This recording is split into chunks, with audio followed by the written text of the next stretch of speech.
On December 5, 1945, at 2:10 p.m., 5 TBM Avenger torpedo bombers lifted off from Fort Lauderdale Naval Air Station. 14 men aboard, routine training mission, clear skies. Within hours, all 5 aircraft and their crews would vanish without a trace. The lead pilot, Lieutenant Charles Taylor, was an experienced aviator with over 2,500 flight hours. His flight plan was simple: east over the Atlantic, practice bombing runs, then return to base. Nothing suggested the impossible was about to occur. At 3:45 p.m., tower operators received a transmission that changed everything. Taylor's voice came through the radio, strained and uncertain. "Both my compasses are out," he reported. "I'm over land, but I don't know where." The transmission made no sense. The flight path should have kept them over open ocean. How could they be over land when no land existed in that direction? The tower tried to guide them back, but Taylor's responses grew increasingly confused. "We're not sure of our position," Taylor transmitted. "We can't be sure where we are. We seem to be lost." Other pilots in the formation chimed in. Their compasses were spinning. Their instruments showed impossible readings. The tower ordered Taylor to fly west, toward the setting sun. He refused. He believed they were over the Gulf of Mexico, not the Atlantic. If he flew west, he reasoned, they would head further out to sea. His reasoning was backwards, but he held firm. Radio contact became sporadic. Transmissions faded in and out. One pilot suggested they should ditch near land while they still had fuel. Taylor overruled him. They would stay airborne. At 7:04 p.m., the final transmission came through. "We'll have to ditch unless landfall. When the first plane drops below 10 gallons, we all go down together." Then silence. 14 men, 5 aircraft, gone. The Navy launched the largest search operation in its history. More than 300 aircraft and dozens of ships scoured 250,000 square miles of ocean. They found nothing. No wreckage, no oil slicks, no bodies, no debris. But the strangeness didn't end there. A Martin Mariner flying boat sent to search for Flight 19 also disappeared that night. 13 more men vanished. 1 search aircraft lost, no distress call, no wreckage found. The official explanation cited pilot error and disorientation. Taylor got lost, ran out of fuel, crashed at sea. Simple, except the compasses. Except the impossible position reports. Except the fact that experienced pilots with functioning radios simply don't disappear without a trace. Decades later, wreckage has been found in the area. Each time, hopes rise. Each time, serial numbers prove the aircraft aren't from Flight 19. The real planes remain missing. On August 2, 1947, a British South American Airways Evro-Lancastrian named Stardust departed Buenos Aires for Santiago, Chile. 11 passengers and crew, routine commercial flight, experienced pilot. At 5:41 p.m., the aircraft transmitted its final position. Then it sent one more message. The radio operator tapped out a single word in Morse code, STENDEC. The receiving station requested clarification. The operator sent it again, STENDEC, then nothing. Stardust never arrived in Santiago. No wreckage was found. No distress call preceded the cryptic message. STENDEC became one of aviation's most enduring mysteries. For 50 years, the aircraft remained lost. Theories proliferated. Some claimed STENDEC was a coded warning. Others suggested equipment failure, garbled a standard message. The word appeared in no language, no code book, no known cipher. In 1998, mountaineers discovered wreckage high on Mount Tupungato. Stardust had crashed into the mountain at cruise speed. The impact was instantaneous. But the mystery of STENDEC remained unsolved. Investigators proposed the operator meant to send descent, but garbled it twice in exactly the same way. Unlikely, but possible. Others noted Morse code interference could create false letters, except the operator sent it twice identically. What did the operator mean to communicate? If the aircraft was in distress, why no standard emergency signal? If everything was normal, why the cryptic message? The wreckage answered where Stardust fell, but not what STENDEC meant. On June 23, 1950, Northwest Orient Airlines Flight 2501 departed New York City for Seattle with 58 people aboard. The DC-4 flew through the night over Lake Michigan. At 11:51 p.m., the pilot requested permission to descend from 3,500 feet to 2,500 feet due to an electrical storm. Air traffic control denied the request. Too many aircraft in the area at that altitude, the pilot acknowledged. Those were the last words from Flight 2501. By morning, debris began washing ashore on Michigan's coastline. Seat cushions, luggage, a blanket, but no bodies, no significant wreckage, no fuselage, no wings, no engines. The Coast Guard and Civil Aeronautical Board launched an extensive search. Ships dragged the lake floor with sonar. Divers investigated any anomalies. They found nothing. Flight 2501 had simply disintegrated, and the lake had swallowed the evidence. Official findings cited probable structural failure during severe turbulence. The aircraft broke apart in midair, they concluded. Wreckage sank in deep water. Case closed. But questions lingered. Why would a modern aircraft flying in designated airspace suffer catastrophic failure, so complete that virtually no trace remained? Why did the pilot's final transmission show no indication of distress? The weather was severe, yes, but DC-4S routinely flew through storms. Some witnesses reported seeing a flash of light over the lake that night. Others heard an explosion. These accounts were dismissed as unreliable, the typical confusion of traumatic events, but they persisted in local records. 70 years later, researchers continue searching Lake Michigan's depths. Advanced sonar has mapped vast areas. Each promising signature turns out to be geological features or modern shipwrecks. Flight 2501 remains lost. On November 8, 1957, Pan Am Flight 7 departed San Francisco for Honolulu, carrying 36 passengers and crew. The aircraft was a Boeing 377 Stratocruiser, one of the most advanced airliners of its era. The flight was routine. The weather was favorable. 8 hours after takeoff, radio contact ceased. The aircraft failed to report its position. No distress call was transmitted. The crew simply stopped communicating. Search aircraft found the Stratocruiser 4 days later, floating 90 miles off the coast. The aircraft was still largely intact, but everyone aboard was dead. The cabin had depressurized. Carbon monoxide filled the passenger compartment. The official investigation concluded that an onboard fire in the cargo hold released carbon monoxide. The crew succumbed to fumes before they could transmit a distress signal. The aircraft flew on autopilot until fuel exhaustion, then ditched. But forensic evidence didn't fully support this conclusion. The fire damage was inconsistent with a cargo fire. The distribution of carbon monoxide was unusual, and the crew had emergency oxygen available. Why didn't they use it? Some investigators noted suspicious circumstances surrounding certain passengers. One man had recently taken out a large life insurance policy. Another had connections to organized crime. Sabotage was quietly considered, then dismissed without thorough investigation. The wreckage sank before it could be fully examined. Critical components were never recovered. Questions about the fire's origin, the crew's response, and the suspicious timing remained unanswered. On March 16, 1962, Flying Tiger Line Flight 739 departed Travis Air Force Base in California, carrying 93 U.S. Army soldiers and 11 crew members. The flight was bound for Vietnam via Guam, the Lockheed L-1049H. Super Constellation was in excellent condition. 8 hours into the flight, while crossing the Pacific, the pilot transmitted a routine position report. "We're at our estimated position. Everything was normal." 80 minutes later, the aircraft was scheduled to make another report. It never came. Search and rescue operations began immediately. The Air Force and Navy deployed dozens of aircraft and ships. They focused on the last known position, 800 miles west of Guam. For 5 days, they found nothing. On the 6th day, a Navy tanker discovered wreckage. Some debris matched Flight 739, but the wreckage field was puzzling. Components were scattered over an impossibly wide area. The distribution suggested an in-flight breakup, but the aircraft had shown no signs of distress. No bodies were recovered. 107 people simply vanished. The wreckage told an incomplete story. The Civil Aeronautical Board investigated for years. Their conclusion, probable in-flight explosion, cause unknown. They found no evidence of mechanical failure, no weather severe enough to cause structural damage, no indication of sabotage. Later analysis suggested the possibility of a bomb.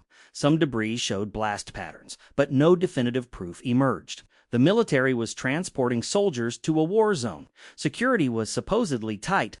How could an explosive device be placed aboard? Alternative theories emerged over the decades. Some claimed the aircraft was intercepted and shot down. Others suggested a catastrophic fuel tank explosion. The official record remained frustratingly vague. Probable explosion cause undetermined. On October 21, 1978, 20-year-old Frederick Valentich took off from Moorabbin Airport in Melbourne, Australia. He was flying a Cessna 182L2 King Island for a cargo pickup. The weather was clear. Valentich was an experienced pilot with over 200 flight hours. At 7:06 p.m., Valentich radioed Melbourne Air Traffic Control. "Is there any known traffic in my area?" The controller confirmed no known traffic. Valentich insisted an aircraft was following him. "It's a large aircraft," Valentich reported. "It's got 4 bright lights. It's coming straight at me." The controller had nothing on radar. Valentich described the object orbiting above him. The lights were brilliant. The shape was unusual. For 6 minutes, Valentich narrated the encounter. "The object was playing games with him," he said. "It was moving at incredible speed. His engine began running roughly. He was experiencing instrument failure." At 7:12 p.m., Valentich's transmission became garbled. "It's not an aircraft," he said. There was a strange metallic scraping sound on the radio. Then silence. Valentich and his aircraft vanished. An extensive search found no wreckage, no oil slick, no debris. The Bass Strait is not particularly deep. A crashed aircraft should have been located. The official investigation concluded the reason for the disappearance of the aircraft has not been determined. They could not explain what Valentich saw, what interfered with his instruments, or where his aircraft went. UFO researchers seized on the case. The description matched classic UFO encounters: the electromagnetic interference, the metallic sounds, the complete disappearance. But skeptics noted Valentich's interest in UFOs and suggested he staged the event. Yet staging requires landing somewhere. "No airstrips," reported an unscheduled Cessna. No witnesses saw the aircraft after takeoff. The radio transmission was genuine. Valentich's fear was evident. 30 years later, partial wreckage was found off King Island. Analysis proved inconclusive. On March 8, 2014, Malaysia Airlines Flight 370 departed Kuala Lumpur for Beijing carrying 239 people. The Boeing 777 was one of the safest aircraft ever built. The crew was experienced. The weather was perfect. At 1:19 a.m., the aircraft passed into Vietnamese airspace. The crew made their final radio contact. "Good night, Malaysian 370. Everything was routine." 2 minutes later, the aircraft's transponder stopped transmitting. Military radar tracked the aircraft as it turned sharply westward. It flew back across Malaysia, over the Andaman Sea, then south into the Indian Ocean. The turns were deliberate. Someone changed course intentionally. For 7 hours, the aircraft flew on. Automated satellite pings confirmed it was airborne. Then, somewhere over the southern Indian Ocean, it disappeared. The largest and most expensive search in aviation history began. 26 countries participated. Underwater robots scanned thousands of square miles of ocean floor. After 2 years and billions of dollars, they found nothing. Then debris began washing up on shores thousands of miles away. A flaperone on Reunion Island, wing fragments in Mozambique. Each piece confirmed Flight 370 had crashed, but where? The official investigation concluded the aircraft flew south until fuel exhaustion, then crashed. But critical questions remained unanswered. Who changed course? Why? What happened in the cockpit during those 7 hours? Analysis of satellite data suggested someone had been manually flying the aircraft, making adjustments to avoid radar coverage. This wasn't autopilot drift. This was deliberate action. Some wreckage showed unusual damage patterns. The flaperone had been retracted during impact. Someone had been controlling the aircraft at the moment it hit the water. They had been awake. They had been in command. Theories proliferated: hijacking, pilot suicide, mechanical failure, cybernetic, but none fully explained the evidence. A modern aircraft with triple redundant systems, constant satellite communication, and multiple tracking methods had simply vanished for hours before crashing in the ocean's most remote region. On July 2, 1937, Amelia Earhart and navigator Fred Noonan departed Papua New Guinea, attempting to circumnavigate the globe at the equator. Their Lockheed Electra was loaded with fuel for the 2,500-mile flight to Howland Island. The island was tiny, less than 2 miles long. The U.S. Coast Guard cutter Itasca waited at Howland, ready to guide them in with radio direction. Finding Earhart transmitted regularly during the flight, but her messages grew increasingly concerned. "We must be on you but cannot see you," Earhart transmitted. The Itasca could hear her clearly, but Earhart couldn't hear them. Her radio receiver was malfunctioning, or she was on the wrong frequency. "Gas is running low," she reported. Her last transmission came at 8:43 a.m. "We are running north and south," then silence. Earhart and Noonan disappeared. The Navy launched the largest search operation in history to that date. Aircraft carriers, battleships, destroyers combed 250,000 square miles. They found nothing. Decades of investigation followed. Researchers proposed Gardner Island as a possible crash site. Artifacts found there might be from Earhart's aircraft. Others suggested the Japanese captured them. Some claimed they crashed near Howland and sank in deep water. Sonar surveys have located aircraft wrecks near Howland. Each time they aren't Earhart's Electra. The search continues, now using artificial intelligence to analyze historical photographs and advanced sonar to map the ocean floor. The official conclusion: Earhart and Noonan crashed at sea and perished. But where exactly? Why couldn't they find the island? What happened in those final hours? On December 15, 1944, Major Glenn Miller boarded a UC-64 Norseman aircraft at RAF Twinwood Farm in England. The famous bandleader was traveling to Paris to perform for troops. The weather was poor, heavy overcast, light rain, poor visibility. The pilot, Flight Officer John Morgan, was experienced, but the conditions were marginal. Military regulations suggested delaying the flight. Miller insisted on departing. At 1:55 p.m., the Norseman took off. It was never seen again. No distress call was received. No wreckage was found. The aircraft simply vanished over the English Channel. Miller's disappearance shocked the world. How could one of the most famous men in America simply disappear? Official reports stated the aircraft likely suffered carburetor icing. The engine failed, the plane went down in the channel, and the wreckage sank. Case closed. But inconsistencies plagued this explanation. The flight's departure time was recorded incorrectly in some documents. The pilot's qualifications were questioned post-incident. Some witnesses claimed they saw the Norseman flying much later than official records indicated. Declassified documents later revealed Allied bombers had jettisoned unused ordnance over the channel that day. A navigator aboard one bomber claimed he saw a small aircraft below them just before they dropped their bombs. Could Miller's plane have been struck by friendly fire? Other theories suggested Miller's plane landed in France but was shot down by German fighters. Some claimed he died of a heart attack before the flight and the disappearance was staged. None explained why the wreckage was never found. The channel isn't particularly deep near the flight path. Dozens of missing aircraft from the war have been located. Miller's Norseman remains lost. 8 decades later, researchers continue investigating. Sonar scans identify wreckage. Each time it's not the Norseman. The mystery endures. These 10 disappearances span 8 decades. Different aircraft, different circumstances, different eras of aviation. Yet patterns emerge when examined together. Experienced crews vanished without distress calls. Modern equipment failed without warning. Aircraft disappeared in areas later, searched extensively with nothing found. Official explanations cited probable causes but left critical questions unanswered.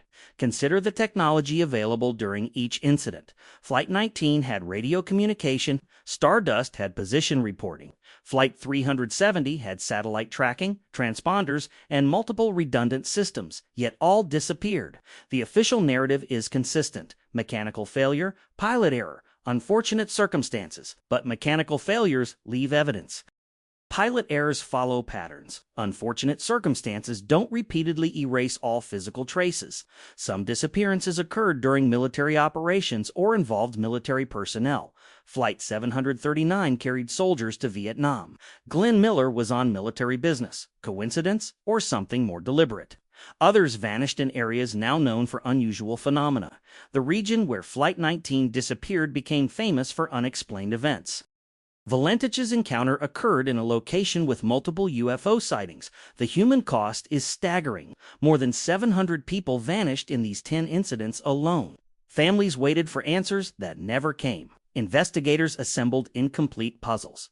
Modern technology has found some answers. Stardust's wreckage was located. Debris from Flight 370 confirmed its fate. But finding wreckage isn't the same as understanding what happened. The how is not the why. Aviation safety has improved dramatically since 1937. Aircraft have multiple redundant systems. Satellite tracking makes disappearances nearly impossible. Communication is constant. Yet Flight 370 proved modern technology isn't foolproof. Someone with knowledge of Boeing 777 systems deliberately disabled multiple independent tracking methods. They knew exactly which systems to turn off and in what sequence. This wasn't random failure. This was calculated action. The official investigations into these disappearances share common limitations. Searches were extensive but ultimately fruitless. Evidence was incomplete or contradictory. Final reports cited probable causes while acknowledging uncertainty. Consider what we don't know. We don't know what caused Flight 19's compasses to malfunction. We don't know what STENDEC meant. We don't know what Valentich saw. We don't know who controlled Flight 370 for 7 hours. These gaps in knowledge aren't due to lack of effort. Thousands of searchers, millions of dollars, decades of investigation have been dedicated to finding answers. The resources deployed were unprecedented. Yet the mysteries remain. What if the explanations are incomplete, not because evidence is missing, but because the evidence doesn't support conventional conclusions? What if these aircraft didn't disappear for the reasons officially stated? The pattern suggests something beyond coincidence.